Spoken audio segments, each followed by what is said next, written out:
siang, Bu. Selamat siang, Pak. Jadi terima kasih atas waktu ya dan kesempatan yang diberikan oleh Ibu di tengah kesibukan segala macam sebagai pimpinan kepala sekolah. Jadi saya ini ada tugas, Bu, dari kegiatan guru penggerak untuk mewawancarai kepala sekolah. Jadi akan ada beberapa pertanyaan yang ingin sampaikan kepada Ibu terkait tugas kami di kegiatan guru penggerak.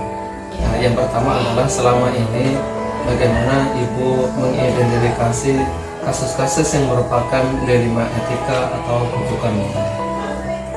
Jadi saya sebagai kepala sekolah, ya baik walaupun saya katakan di sini baru saya pindah, ya tetapi kalau dikatakan di sini Pak berarti ada dua ya dilema ya, dilema etika dengan dilema moral ya Pak. Iya. Iya.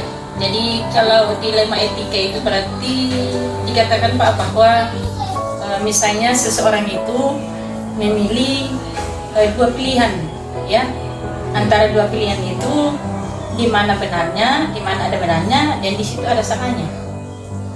Itu berarti persinya persi benar ya. Kalau misalnya etika Pak, misalnya di situ tadi saya katakan bahwa ada benarnya dan ada salahnya. Contohnya barangkali dalam mengambil keputusan itu antara benar dengan salah, berarti melakukan hal yang salah walaupun menyatakan alasannya juga baik tetapi salah. Iya, sama-sama saya katakan misalnya barangkali ya kadang di sekolah ya melihat itu kadang saya katakan guru ya kadang ada memang yang ya bagaimana ya saya tidak bisa kategorikan bagaimana Pak yang kadang istilahnya mungkin dalam aturan barangkali secara aturan ya mungkin guru itu istilahnya tiap hari masuk tapi pasti ada di situ istilahnya bagaimana ada yang dikategorikannya mungkin tidak atau apa. Jadi dalam memilih kasus seperti itu Pak mungkin memang harus istilahnya kita memantau dulu secara pribadi barangkali sebagai atasan saya tidak mungkin saya langsung tegur Pak seperti itu. Jadi kasus itu saya pelajari barangkali itu Pak ya. Jadi saya tidak langsung mengatakan benar apa salah. Itu mungkin barangkali Pak di dua kasus etika ini dilema etika dengan dilema moral. Itu mungkin menurut saya Pak.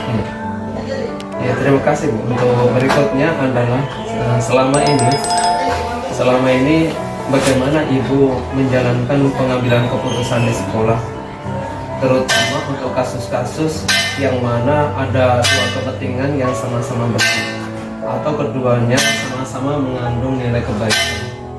Kalau menurut saya Pak sebagai kepala sekolah dikatakan dua keputusan itu memang pentingnya, sama-sama dua pentingnya. Tetapi di mana mau ditahu bahwa sama-sama pentingnya kalau kita tidak mempelajari kasus itu. Jadi harus kita cek dulu atau kita harus pelajari dulu itu Pak kasus mana ini. Ya pasti di situ ada salah satu kasus di antara dua itu memang dikatakan benar, tapi mungkin di antara satu itu ada yang paling benar. Jadi saya mempelajari kasus kalau saya Pak ya. Ya itu mungkin dari saya. Untuk berikutnya kira-kira langkah-langkah atau prosedur seperti apa yang biasa kita lakukan selama ini terkait permasalahan yang dilema tadi, permasalahan sudah tadi, biasanya prosedur seperti apa atau langkah-langkah seperti apa yang Ibu tempuh selama ini? Iya, mungkin langkah-langkah yang saya tempuh selama ini ya kalau saya itu terus terang mungkin ya melihat kasus tersebut itu mempelajari kasus, kemudian yang kedua mengumpulkan teman-teman barangkali teman-teman guru, kemudian juga mempelajari kasus mungkin dari kesiswaan atau dari pendamping OSIS atau istilahnya stakeholder sekolah lah yang mungkin ya saya anggap paling penting. Jadi itu mungkin saya kumpulkan dulu, kemudian saya pelajari masalah apa kira-kira yang mana yang Ya, Ibu, terima kasih banyak. Kemudian berikutnya selama Ibu menjadi pemimpin, kira-kira hal-hal apa saja yang selama ini menurut kita efektif untuk mengambil keputusan pada kasus-kasus yang dilematis?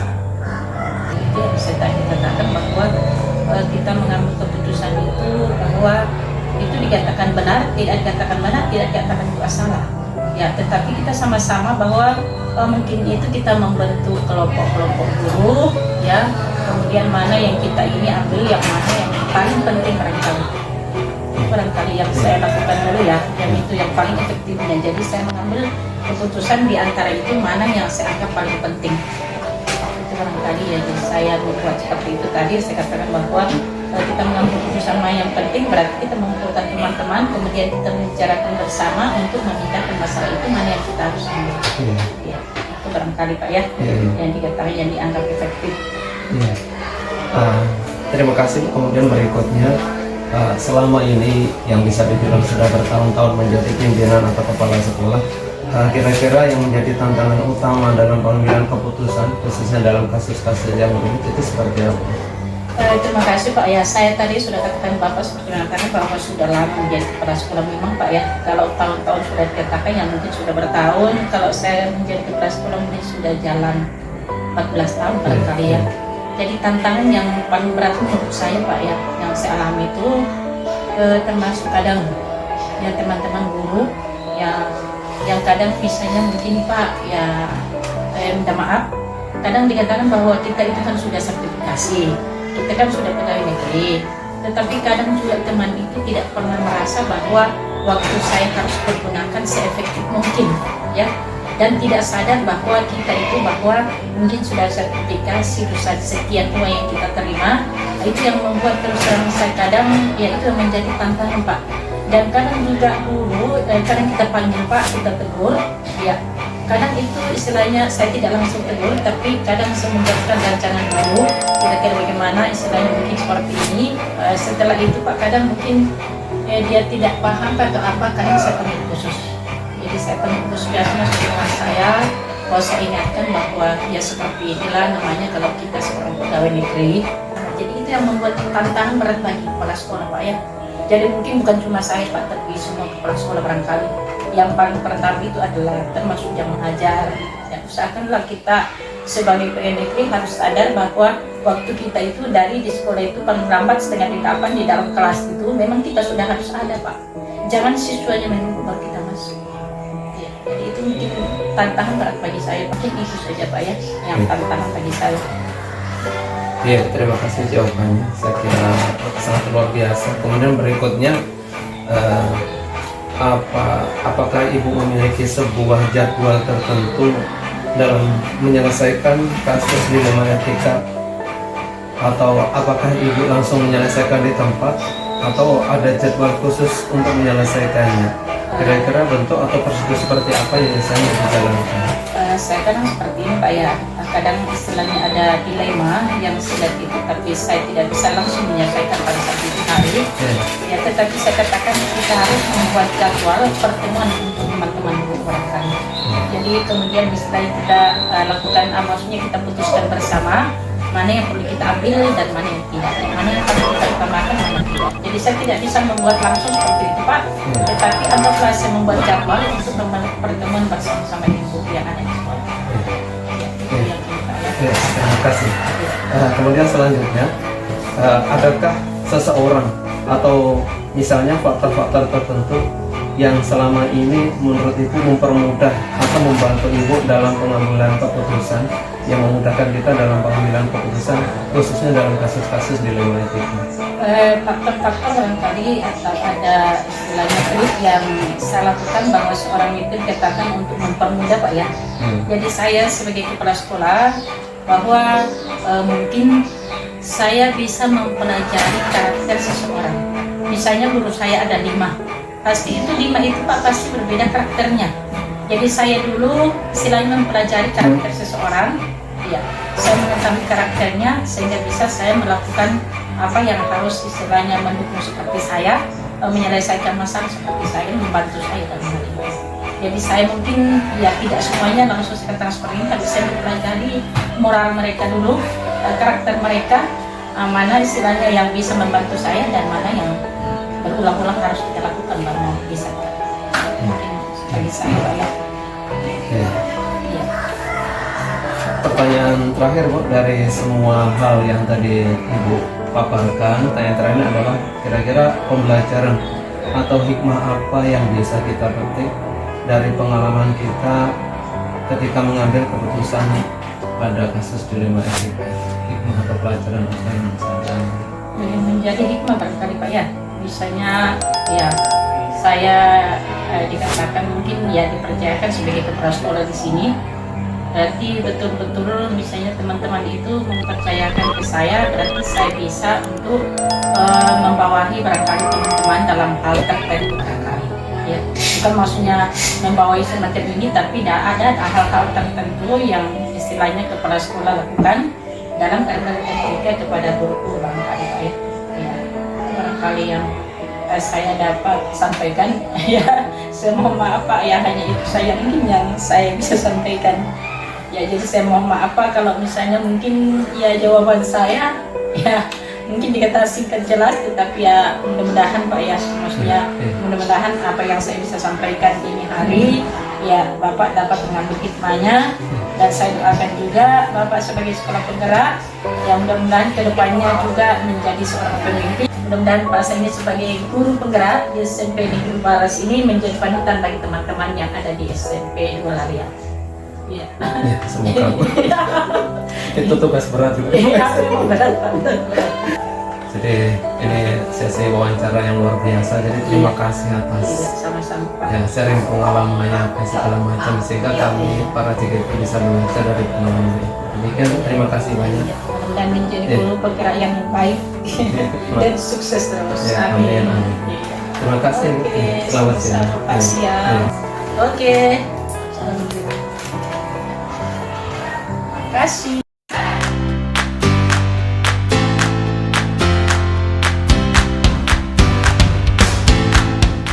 Baik, kita mulai. Assalamualaikum warahmatullahi wabarakatuh. Waalaikumsalam warahmatullahi wabarakatuh.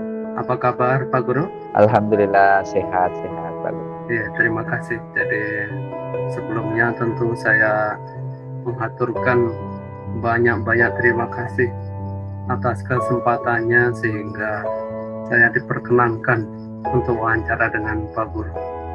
Jadi saya kira ini sebuah kesempatan yang luar biasa sehingga saya bisa wawancara dengan Pak Guru yang menurut saya punya kualifikasi yang luar biasa sebagai duta rumah belajar, juga sebagai guru inspiratif dan seterusnya. Dan mungkin bisa diceritakan sedikit pengalamannya sehingga bisa menginspirasi kepada siapa saja yang barangkali melihat atau menonton video ini Pak Guru. Terima kasih banyak Pak Guru. Senang rasanya bisa juga ini berbagi. Jadi pertama-tama perkenalkan, nama saya Febrianto SPDGR. Saya kebetulan bertugas di PTD SMP Negeri 3 Tobadak, Kabupaten Mamuju Tengah, Provinsi Sulawesi Barat, yang saat ini diamanahkan sebagai tugas tambahannya sebagai kepala sekolah. Nah, jadi tahun 2021 kami secara pribadi ditetapkan sebagai duta rumah belajar dari Pusdatin Kemendikbudristek dalam program pembelajaran berbasis TIK atau pembatik. Kemudian di 2022 ini kemarin alhamdulillah kami ditetapkan dan terpilih sebagai salah satu kepala sekolah inspiratif tahun 2022 yang diselenggarakan oleh KSPS Kementerian Pendidikan, Kebudayaan, Desa dan Teknologi jenjang SMP. Nah, alhamdulillah kemarin bisa sampai ke putaran nasional dan ditetapkan sebagai salah satu kepala sekolah inspiratif untuk jenjang SMP, yang mana kemarin itu kami diminta untuk berbagi praktik baik tentang bagaimana sih sebenarnya kita sebagai kepala sekolah mengelola pembelajaran berdiferensiasi di sekolah kita. Nah, bagaimana kita bisa menjadi manajer terhadap guru-guru kita sehingga bisa mengelola pembelajaran berdiferensiasi di kelas-kelas. Nah, itu sih sebenarnya praktik baik kemarin yang kami bawa sampai ke putaran nasional. Nah, selain itu juga kami di kemarin ini sampai sekarang sih sebenarnya masih diberikan tugas tambah juga sebagai co-kapten untuk akun pembelajaran di Provinsi Sulawesi Barat. Ya, mungkin itu saja Pak Guru untuk sementara. Iya, luar biasa. Terima kasih banyak Pak Guru. Semoga ini menjadi bagi semuanya untuk ya senantiasa bagaimana kita terus mengupgrade, terus meningkatkan kompetensi kita, karena sebenarnya banyak yang perlu kita kembangkan, karena kita istilahnya apa ya, kita tinggal di era transformasi ini. Kalau kita tidak update terus, mungkin pengetahuan kita, keterampilan kita, profesionalisme kita, mungkin kita bisa ketinggalan Jadi ini Pak Guru terkait tugas saya calon guru penggerak angkatan 6, saya akan mewawancarai Pak Guru yakni terkait tugas demonstrasi kontekstual untuk modul 3 titik tentang pengambilan keputusan. Jadi pertama saya ingin bertanya, selama ini kira-kira bagaimana Pak Guru identifikasi kasus-kasus yang merupakan dilema etika atau kasus yang merupakan bujukan moral. Ya, baik, terima kasih Pak Guru. Izin berbagi ini sebagaimana karena kebetulan kami punya tugas tambahan sebagai kepala sekolah. Nah, jadi sebenarnya pada dasarnya, pada prinsipnya kalau di sekolah kami dan kami secara pribadi dalam hal bagaimana menentukan atau mengidentifikasi mana sih yang dimaksud dengan kasus-kasus yang masuk dalam dilema etika, bujukan moral itu, yang pertama tentunya adalah dengan melakukan identifikasi itu sendiri. Nah, identifikasi yang kami lakukan tentu dengan menerapkan prinsip-prinsip yang sebagaimana berdasarkan pemahaman kami, prinsip-prinsip dalam hal bagaimana kita melakukan strategi dalam pemecahan masalah sehingga nanti dapat mencapai yang namanya pengambilan keputusan.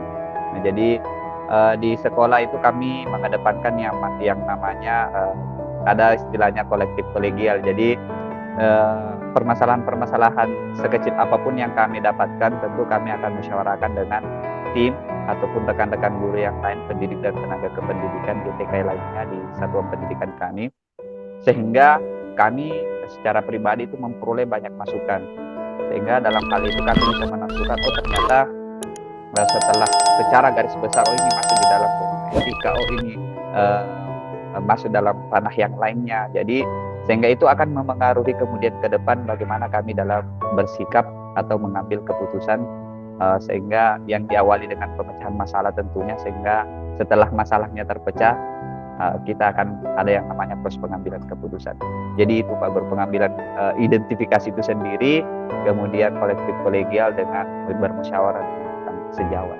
Iya, terima kasih. Jadi kalau misalnya boleh misalkan satu kata begitu, kira-kira langkah praktis misalkan atau tips misalkan bagi kami yang mungkin belum mendapatkan tanggung jawab itu, tapi suatu saat misalnya ke depan kami akan menerima tanggung jawab seperti Pak Guru juga menjadi pimpinan, kira-kira langkah paling mudah untuk mengenali atau trik paling mudah menurut Pak Guru sendiri untuk mengenali, kalau seperti ini pasti ini dilema etika, kalau yang seperti ini berarti ini bujukan moral, kira-kira seperti apa Pak Guru? Ya, boleh dua kata, kalau satu kata, boleh. Kalau satu kalimat, saya sih sebenarnya lebih kepada ini Pak Guru, data dan fakta empiriknya. Ya, jadi itu kata kuncinya. Ada data dan fakta empiriknya itu. Kalau prinsip dasarnya, kalau saya pribadi Pak Guru, hal yang paling harus kita pahami ketika ingin melakukan pemecahan masalah atau pengambilan keputusan itu adalah itu tadi, kita harus menguasai mengetahui dulu datanya, kemudian kita komparasikan dengan fakta empirik yang ada. Seperti itu sih Pak Guru, sehingga betul-betul kemudian kita bisa menimbang, ini nanti masuknya di bagian ini, ini masuk di bagian ini. Seperti itu Pak. Lalu berikutnya Pak Guru, jadi selama Pak Guru mendapatkan tanggung jawab menjadi pimpinan atau kepala sekolah ini, kira-kira bagaimana kita menjalankan pengambilan keputusan di sekolah kita? Bagaimana kita biasanya menjalankan pengambilan keputusan di sekolah kita, terutama untuk kasus-kasus di mana ada dua kepentingan yang sama-sama benar atau sama-sama mengandung nilai etika. Jadi kadang-kadang kita ada dilema, mau pilih A juga benar, mau pilih B juga benar, bisa mau pilih A benar tapi ada juga dampaknya, mau pilih B juga benar tapi ada dampaknya. Kira-kira selama ini pengambilan keputusan mungkin bisa berbagi dengan kami seperti apa Pak? Baik, terima kasih Pak. Jadi ya betul, dalam perjalanan kemudian kami mengemban amanah sebagai kepala satuan pendidikan, ya pernah diperhadapkan pada berbagai situasi pengambilan keputusan, benar salah dan seterusnya. Nah, hal yang kami lakukan tentu ada beberapa hal yang langkah-langkah yang kami lakukan. Yang pertama itu tentu adalah bagaimana kemudian itu tadi berangkat dari pengalaman dulu. Ya, jadi karena kebetulan sudah beberapa tahun, jadi kita flashback ke belakang, pernah tidak kami melakukan mendapatkan masalah yang sama atau kasus yang sama. Nah, bagaimana penanganannya pada saat itu? Yang pertama berdasarkan pengalaman. Kemudian yang kedua, tentu kami setelah ada pengalaman itu, tentu hal yang kita lakukan adalah bagaimana kemudian yang kita pilih ini adalah berusaha kita rasionalisasikan. Rasional tidak ketika misalnya ini yang dipilih bagian A atau bagian B. Rasional tidak kalau bagian A ini, atau rasional tidak atau bagian B. Nah, itu yang kedua. Kemudian yang ketiga, tadi pengalaman, kemudian rasional. Kemudian yang paling selanjutnya adalah tentu kita akan menimbang, mengenali nilai-nilai. Karena ini sama-sama benar, jadi kita akan melihat, melakukan investigasi lah dalam diri kita, menginvestigasi bahwa nilai-nilai mana sih yang sebenarnya pasti ada, karena ini sama-sama benar, pasti ada sesuatu yang ketika ditimbang, oh ternyata ini yang lebih. Nah, kemudian selanjutnya adalah setelah melakukan investigasi, ya tentu kita akan mengambil keputusan atau membuat keputusan. Kemudian yang tidak kalah pentingnya adalah melakukan refleksi atau meninjau kembali keputusan itu. Seperti itu sih Pak Guru kalau saya. Ya, siap. Ya. Lalu berikutnya yang ingin saya tanyakan, adakah prosedur atau langkah-langkah seperti apa yang kira-kira Pak Guru tempuh atau yang biasa Pak Guru lakukan selama ini? Maksudnya dalam menetapkan setelah tadi investigasi, kemudian kita berusaha menyelami dan sehingga kita bisa mendapatkan keputusan itu, kira-kira langkah-langkah atau prosedur apa yang biasanya Pak Guru lakukan ketika akan memutuskan sebuah masalah? Prosedurnya sebenarnya yang pertama kita akan kemudian setelah ceritanya melakukan tadi tahapan-tahapan itu, ada pengalaman, kemudian ada rasionalisasi, kemudian ada investigasi, atau kemudian ada refleksi.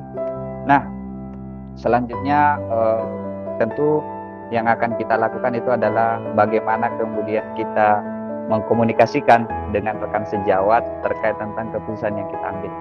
Kenapa hal itu selalu kami lakukan? Karena menurut saya itu penting. Kenapa? Karena bisa saja teman-teman kita itu memiliki perspektif yang berbeda. Apalagi ketika kaitannya ini tentang pengambilan keputusan yang erat kaitannya dengan peserta didik atau siswa, maka yang paling banyak tahu itu adalah rekan-rekan sejawat. Nah, maka pelibatan mereka itu menurut saya itu sangat penting dalam hal pengambilan keputusan, karena mereka yang bersentuhan langsung dengan peserta didik, mengetahui karakternya, tahu bagaimana peserta didik ini. Jadi kita akan melibatkan pihak-pihak yang berwenang dalam warga sekolah, guru mata pelajaran, wali kelasnya terutama sebagai representatif orang tuanya di sekolah, kemudian teman BK. Nah, itu semua yang akan kita libatkan dalam hal itu. Kebetulan kami di sekolah punya tim dalam bagian kesiswaan. Jadi di kesiswaan itu ada wakil kepala sekolah urusan kesiswaan. Kemudian di dalamnya ada para wali kepala sekolah, wali kelas. Kemudian ada BK. Nah, kemudian ada satu lagi bagian urusan pembinaan karakter, yang dimana itu guru-guru pendidikan agama di dalamnya. Nah, koordinasi, membangun komunikasi dan koordinasi dengan mereka itu adalah salah satu hal yang kita lakukan. Nah, selain itu tentu kita secara pribadi juga punya andilnya itu. Yang pertama tentu kita tidak bisa dalam tanda kutip kita tidak bisa menghindarkan bahwa kita sendiri punya intuisi sendiri. Jadi di samping dengan komunikasi dengan mereka, musyawarah dengan mereka, tentu kita juga punya intuisi terhadap kalau intuisi itu kan berangkat dari pengalaman. Ternyata kalau saya mengambil opsi ini, mengambil opsi itu, nah jadi ada intuisi. Kemudian yang kedua, tentu karena kita adalah penanggung jawab satuan pendidikan, maka kita menggunakan wewenang kita. Nah, jadi karena pengambilan keputusan menurut hemat kami itu, karena kalau atasan berdasarkan wewenang kita sebagai pimpinan, ya tentu akan lebih otentik. Jadi ceritanya teman-teman punya masukan terhadap pengambilan keputusan akhirnya tetap ada di kita karena kita yang punya wewenang. Kemudian, nah itu tadi yang saya sampaikan di awal, tentu harus keputusan-keputusan itu harus berdasarkan data dan fakta-fakta empirik. Jadi lebih ke seperti itu sih Pak Guru. Jadi bisa saya garis bawahi bahwa langkah-langkah atau prosedur yang Pak Guru lakukan itu menginvestigasi lalu merangkum sebanyak-banyaknya informasi dari guru-guru, rekan sejawat pun pula kita melihat mereka, karena yang bersentuhan langsung dengan siswa itu adalah mereka, sehingga kita dengan semacam itu artinya kita akan semakin objektif begitu berarti terhadap objek permasalahan yang sedang terjadi. Mungkin kurang lebih seperti itu ya. Ya, kurang lebih. Terima kasih, sejauh ini sudah sangat jelas menjelaskan. Lalu berikutnya kira-kira hal-hal apa saja yang selama ini Pak Guru anggap sangat efektif dalam pengambilan keputusan, khususnya pada kasus dilema etika yang pilihnya sama-sama benar. Baik, terima kasih Pak. Kebetulan 2 tahun terakhir ini saya mengalami hal yang ini. Saya selalu mengatakan bahwa kita tetap bisa menerapkan aturan itu, tetapi kita juga bisa menyelamatkan peserta didik, karena biar bagaimanapun sekolah adalah bagaimana tetap peserta didik itu bisa tetap sekolah. Anggaplah seorang siswa misalnya diputuskan betul tidak naik kelas karena mata pelajarannya tidak tuntas, tidak pernah datang ke sekolah, datang hanya pada saat ulangan dan lain sebagainya, dikasih berbagai kesempatan remedial, kesempatan tidak dilaksanakan. Nah, setelah diputuskan tidak naik kelas, tentu kami akan berkomunikasi dengan orang tuanya. Dilema etikanya ini adalah tidak dinaikkan, ini masa depannya anak-anak, dinaikkan ini kita akan bertentangan dengan sebagian besar rekan-rekan guru, maka oke, kita tetap tidak naikkan dengan mengacu kepada hasil musyawarah, karena musyawarah adalah hasil keputusan tertinggi. Tetapi di balik itu kita berikan opsi, karena mau pindah ada sekolah terdekat atau dipindah, dengan silakan melanjutkan ke jenjang selanjutnya. Ya, jadi seperti itu Pak Guru. Jadi tetap, menurut saya tetap selalu ada solusi sih. Selama komunikasi itu terjalin pasti ada solusinya. Seperti itu sih Pak Guru. Jadi kalau seperti itu saya sebenarnya lebih mengedepankan komunikasi sih, melibatkan sebanyak-banyaknya pihak, orang tuanya atau walinya, pengawas, unsur pengawas sebagai pembina kami, tentu kami juga melibatkan. Seperti itu sih Pak. Jadi saya bisa simpulkan bahwa hal atau sesuatu yang menurut Pak Guru efektif dalam pengambilan keputusannya adalah komunikasi yang positif begitu Pak Guru ya. Komunikasi yang intens dan positif begitu. Betul. Ya. Ya, dan pelibatan banyak pihak. Untuk pertanyaan berikutnya, kira-kira hal-hal apa saja yang selama ini merupakan tantangan dalam pengambilan keputusan, khususnya pada kasus-kasus yang bersifat dilema etika. Saya ulangi lagi, hal-hal apa saja yang selama ini merupakan atau menjadi tantangan dalam pengambilan keputusan, khususnya pada kasus-kasus dilema etika yang Pak Guru hadapi. Tantangannya lebih ke, dalam tanda kutip ya, dalam tanda kutip ini lebih ke intervensi mungkin terhadap pihak-pihak yang terkait sih. Sebenarnya kadang-kala mungkin observ baik adalah A, tetapi ada intervensi mungkin dalam tanda kutip ya dari pihak-pihak yang terlibat dalam situasi tersebut, itu sih yang kadang-kala menjadi tantangan sih, menjadi menjadi sebuah tantangan lah dalam hal bagaimana kita memecahkan masalah sehingga melahirkan sebuah keputusan. Itulah intervensi pihak-pihak yang terlibat. Di lain sisi kita menyepakati A, tetapi di sisi lain ada upaya yang mengatakan bahwa kita harus beralih ke B, meskipun memang sama-sama benar. Ya, seperti itu Pak. Terima kasih Pak Guru. Selanjutnya pertanyaan berikutnya adalah, apa kita memiliki suatu pola atau jadwal tertentu dalam sebuah penyelesaian kasus dilema etika? Artinya apakah ada semacam tahapan-tahapan atau jadwal tertentu dalam penyelesaian kasus-kasus yang bersifat dilema etika?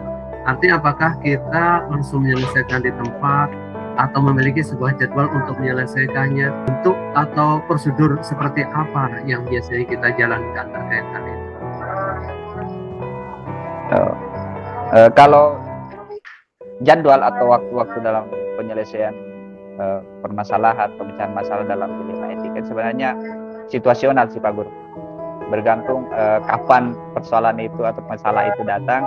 Jadi kami tidak punya waktu, jadi lebih ke tentatif ya, situasional. Jadi kalau misalnya itu ada, maka cuma yang ada adalah siklus penyelesaian masalahnya atau sistem yang kami sepakati bersama dengan rekan-rekan sejawat. Nah itu yang ada. Kalau waktunya sih situasional berdasarkan datangnya masalah. Nah tetapi yang ada adalah bagaimana kemudian kita menetapkan sebuah sistem dalam hal penyelesaian masalah. Nah sistem itu yang sebagaimana sih sebenarnya sudah saya singgung di awal-awal tadi. Ada yang namanya tim kesiswaan, kalau itu berkaitan dengan kesiswaan. Kalau itu berkaitan dengan eksternal dari masyarakat luar, itu berkaitan dengan humas dan komite. Nah itu semua kami punya timnya, ada 2 tim di sekolah terkait itu. Jadi itu sebenarnya kami juga berangkat dari EDS kami, evaluasi diri kami sebagai evaluasi diri sekolah kami itu. Setelah analisis SWOT-nya itu melahirkan kami menyepakati bahwa ternyata sekolah ini harus punya tim dalam hal ini. Nah, jadi situasinya situasional, tetapi sistemnya yang berjalan yang ada ya. Jadi kalau sistemnya sih udah tahu mereka pastinya bahwa ada kasus ini, sekali berkaitan dengan kesiswaan, siswa peserta didik maka akan larinya ke tim ini. Kalau faktor eksternal maka ke tim humas ini. Dan terakhir tentu ada peninjauan atau refleksi. Seperti itu sih Pak Guru. Bisa saya garis bawahi atau saya simpulkan bahwa maksud saya kan setiap kasus atau masalah, baik itu kesiswaannya tadi dari kasus siswa kemudian ditangani oleh kesiswaan, atau misalnya dari masyarakat sekitar yang ditangani oleh humas, itu ketika kasusnya bersifat dilema etika lalu yang bersangkutan dalam hal ini wakil kepala sekolah bidang kesiswaan atau bidang humas kemudian mendapati dilema etika, kan berarti dia tidak bisa atau tidak berani putuskan, ya akhirnya nanti diserahkan kepada kepala sekolah. Lalu prosedurnya berarti kepala sekolah semacam kayak apa ya, bermusyawarah bersama untuk diputuskan bersama tadi, karena apa? Iya. Kebersamaan. Kalau kami itu tadi Pak Guru yang saya garis bawahi di awal itu adalah kolektif kolegial sih. Iya betul. Kemudian berikutnya adalah adakah seseorang atau faktor apa saja yang selama ini mempermudah atau membantu kita dalam pengambilan keputusan dalam menghadapi kasus-kasus dilema etika yang ada? Faktor pendukung yang pertama kondisi atau budaya kerja di lingkungan satuan pendidikan, kemudian dukungan dari rekan-rekan sejawat yang alhamdulillah di satuan pendidikan kami dukungannya rekan-rekan terhadap kami selaku pimpinan itu luar biasa. Kemudian yang kedua dukungan masyarakat. Hal ini baik itu komite yang berperan aktif juga di satuan pendidikan kami dan dukungan masyarakat. Jadi kami itu hampir beberapa periode dalam 1 tahun itu beberapa waktu pasti kita akan bertemu dengan orang tua rapat. Jadi untuk hal-hal apa saja sih sebenarnya yang harus kita perbaiki lagi ke depan. Nah dukungan mereka tuh, saran-saran, masukan mereka itu menurut saya menjadi hal yang mendukung ya, karena mereka terbuka terhadap kita masyarakat, sehingga kita juga di sekolah itu bisa segera dalam hal ini tanda kutip bisa segera menambal, misalnya kalau ada kebocoran kecil bisa segera kita tanggulangi sebelum berdampak lebih besar. Kemudian yang ketiga dukungan pengawas ya, kebetulan kami satuan pengawas pembina kami sangat aktif dan luar biasa juga dalam melakukan pembinaan dan pembimbingan kepada kami. Nah ketiga unsur itu menurut saya adalah menjadi faktor yang sangat mendukung dalam kinerja kami, utamanya dalam hal pengambilan keputusan. Jadi ada teman rekan sejawat di satuan pendidikan dalam mendukung kami, kemudian masyarakat, kemudian ada pengawas pembina. Itu Pak Guru. Jadi kata kuncinya adalah di sistem tadi, sistem yang positif, lingkungan yang positif itu Pak Guru ya. Siap, ya, betul sekali. Iya. Ini pertanyaan terakhir yang sudah ada, pertanyaan yang ke-8 ya. Jadi ya, semua telah kita bahas ini, kira-kira yang telah kita bahas dari awal sampai akhir tadi, mulai dari pertanyaan pertama sampai pertanyaan yang pertanyaan ke-8 ini, dari semua yang kita bahas ini kira-kira pembelajaran apa yang dapat kita ambil, yang dapat kita petik dari pengalaman kita dalam mengambil keputusan dilema etika? Ya, kata kuncinya sih Pak Guru kalau saya adalah bagaimana kemudian kita bisa betul-betul memanfaatkan aset sumber daya manusia yang ada di sekitar kita. Dengan memanfaatkan dalam hal memanfaatkan dalam sisi positif ya. Bagaimana kemudian bisa mereka berdaya sehingga betul-betul menjadi support system kita, sehingga kemudian dalam hal kita mendapatkan dilema etika, rujukan moral dan lain sebagainya itu kemudian kita tidak merasa sendiri. Jadi ada support system yang di lingkungan sekitar kita itu yang kemudian menjadi betul-betul bisa menjadi bagian dari solusi yang kemudian bisa kita jadikan opsi dalam hal pengambilan keputusan ataupun pemecahan masalah sehingga lahir sebuah keputusan.